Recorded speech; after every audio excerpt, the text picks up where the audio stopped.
Oman में खेली गई लीजेंड क्रिकेट लीग में भारत की ओर से एम्पायर के रूप में भारत का प्रतिनिधित्व करने के बाद मध्य प्रदेश में अपने कार्यस्थल झाबुआ लौटी एम्पायर सुबंधा भोसले का धूमधाम से स्वागत किया गया। चार्टर बस स्टैंड पर जब उनकी बस पहुंची तो उनके समर्थकों ने उनको फूल मालाएं देकर और ढोल बजाकर उनका स्वागत किया।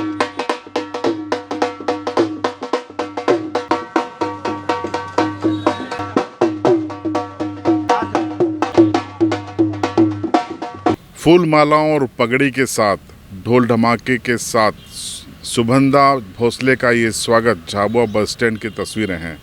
दरअसल सुबंधा ने मध्य प्रदेश का नाम रोशन किया है। वो बीसीसीआई की लेवल फर्स्ट की एम्पायरिंग परीक्षा पास आउट हैं और स्टेट कैडर यानी मध्य प्रदेश कैडर की हैं।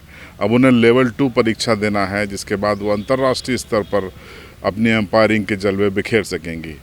झाबुआ में पत्रकारों से बातचीत में सुबंधा ने क्या कहा, सुनिए। बहुत ही अच्छा अनुभव रहा, क्योंकि जब इतने बड़े लीजेंड्स ही नाम है उस लीग का और उसमें सारे महान प्लेयर ही खेल रहे थे। जैसे हम इंडिया के भी देखें तो पठान ब्रदर्स खेल रहे थे, कैफ खेल रहे थे, मिसबाह-उल-हक, शोएब मलिक, शोएब अख्तर, मुरलीधरन, ये सब महान हैं अपने अपने इस क्षेत्र में।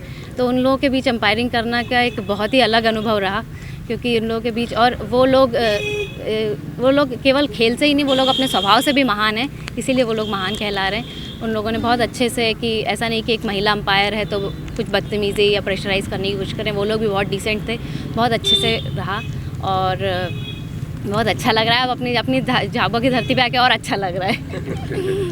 एम्पायरिंग करते कभी प्रेशर फील हुआ या ऐसा लगा कि नहीं? आप लोगों को लगा मुझे प्रेशर फील हो रहा है? नहीं, तो वैसे ही मुझे भी बिल्कुल फील नहीं हुआ। हाँ, जब पहली बार आया था कि अंपायरिंग करना है तो बड़ा एक्साइटमेंट था कि इतने बड़े बड़े प्लेयर्स के बीच कैसे करेंगे, हो पाएगा कि नहीं। लेकिन जब मैं मैदान पे जाती हूँ तो मेरे लिए वो केवल बैट्समैन, बॉलर और फील्डर रहते हैं और कोई नहीं। और बस थिंग विभागीय तौर पर मैम किस तरीके का महसूस किया इस चयन को लेकर के, क्योंकि ये थांदला के लिए, झाबुआ जिले के लिए बड़े गौरवान्वित क्षण। हाँ, मतलब मैं वहाँ पे, जैसे आपने शायद पढ़ा भी होगा, बाकी न्यूज़ों में भी जाना होगा कि हर देश से एक उन्होंने लिया था। पाकिस्तान से एक थी, एक हांगकांग से थी, एक साउथ अफ्रीका से थे और एक मैं भारत से थी। तो मुझे बहुत ही अच्छा लग रहा था, क्योंकि भारत की इतने उसमें से मुझे चुना गया इस काम के लिए, तो मैं अपने आप को बहुत ही गौरवान्वित महसूस कर रही थी।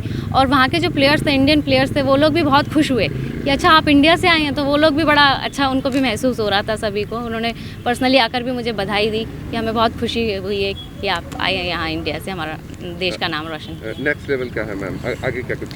मैं इसके बाद अंपायरिंग का लेवल 2 होता है, उसकी मैं मतलब प्रिपरेशन कर रही हूँ।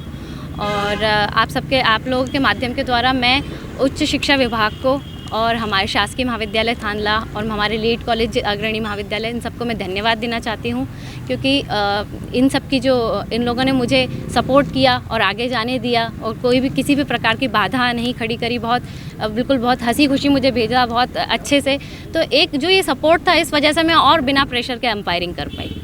अपनी जर्नी के बारे में बताइए, कैसे आपने शुरुआत की और कैसे इतने बड़े मुकाम तक पहुंची? जो मेरी जर्नी है वो एक्चुअली जब मैं 19 साल की थी तब चालू हुई थी। मैं मध्य प्रदेश के लिए अंडर 19 खेल रही थी उस टाइम क्रिकेट की, तो उस टाइम ये एग्ज़ाम हुआ था और सेम टाइम ही मैं बैचलर इन फिज़िकल एजुकेशन कर रही थी LNIP ग्वालियर से। तो मैंने सोचा कि नॉलेज के लिए एग्ज़ाम दे के देखते हैं कैसा लगता है, कैसा रहता है। तो उस टाइम बिल्कुल भी अंपायरिंग करने का सोचा नहीं था। तो जब एग्ज़ाम क्लियर हो गया और जितने भी मेंटर्स थे, जैसे जो मध्य प्रदेश के BCCI पैनल के अंपायर्स हैं, सुधीर असनानी सर हैं, राजीव रिसोडकर हैं, नितिन मेनन सर हैं, इन लोगों ने बहुत सपोर्ट किया। इन्होंने बोला कि आप बहुत अच्छा कर सकते हो इस क्षेत्र में, और इस क्षेत्र में लड़कियों के आने की कमी है, तो फिर आप आगे और लड़कियों को प्रोत्साहित कर सकती हैं। आपने निकाला है, आगे और भी लड़कियां निकाल सकती हैं इस एग्ज़ाम को।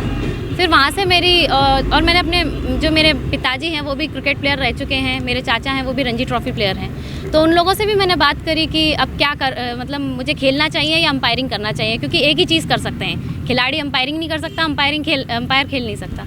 तो बोले कि आप ज़्यादा से ज़्यादा अगर मैदान पे वक्त गुजारना चाहती हैं तो अंपायरिंग से बेहतर कोई और दूसरा ऑप्शन ही नहीं है। तो फिर इसलिए मैंने अंपायरिंग चुना। और जब अंपायरिंग करते हैं तो क्या होता है कि हम जो कर रहे हैं उसके हम खुद जिम्मेदार हैं। नॉर्मली टीम गेम्स में होता है कि आपको बाकी सबको भी लेकर चलना है, उनका परफॉर्मेंस, आपका परफॉर्मेंस निकलता है। अंपायरिंग में आपका परफॉर्मेंस है और आपका कंट्रोल रहता है प्लेयर्स पे, सबको अच्छा लगता है।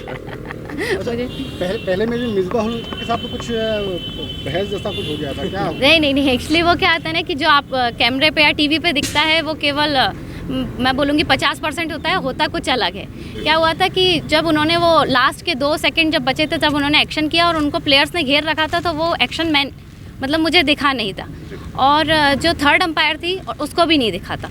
तो ये मेरे से कंटिन्यूसली आपने शायद देखा होगा कि मैं ईयर पीस पहनी रहती थी, तो थर्ड अंपायर का मेरे को डायरेक्शन आ रहा था कि उन लोगों ने टाइम से पहले नहीं बोला है, वो जो मतलब DRS का होता है, तो वो मुझे कंटिन्यूसली मना कर रही थी और मैं कह रही थी कि दे दो इनको DRS, क्योंकि मुझे पता था नॉट आउट है, दे दो, मैं यही बोल रही थी। तो फिर जब हम दोनों फील्ड अंपायर ने उसको बोला कि नहीं इनको दे दो DRS, तो वो उन्होंने दिया और DRS में फाइनली नॉट आउट हुआ। तो मैं तो बहुत खुश हूँ कि वो DRS मिला, उससे अच्छा रहा।